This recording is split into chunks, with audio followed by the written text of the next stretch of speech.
नमस्कार, मी डॉक्टर कीर्ती।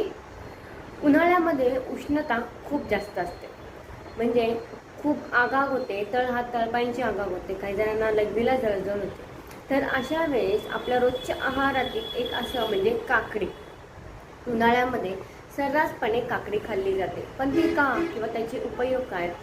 तर काकडी ही शीतगुणात्मक आहे आणि त्यामुळे उन्हाळ्यात वाढलेलं पित्त किंवा उष्णता त्याने कमी व्हायला मदत होते।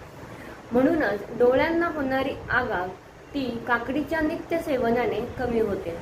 दुसरं म्हणजे काकडी ही पचनास मदत करते। म्हणजेच काय, तर तुम्ही नॉनव्हेज खात असाल किंवा साबुदाणा असे पचायला जड अशा पदार्थांसोबत जर काकडी खाल्ली तर नॉनव्हेज किंवा साबुदाणासारखे पदार्थ पचण्यास हलके होतात।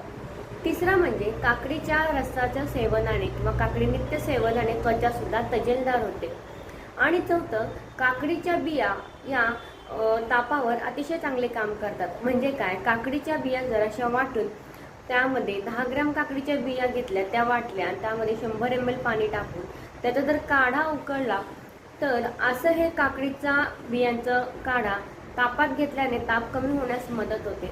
आणि पाचवं आणि महत्त्वाचं, ज्यांना उन्हाळ्यात लघवीचा त्रास होतो, म्हणजे लघवी जळजळ होते, थोडी दाहयुक्त लघवी होते, अशा वेळेस काकडीसोबत थोडीशी साखर टाकून जर ती काकडी घेतली तर दाह म्हणजे आगाग ही लगेच कमी होते। तर नक्कीच ट्राय करून पहा आणि मला कमेंट बॉक्समध्ये नक्की सांगा।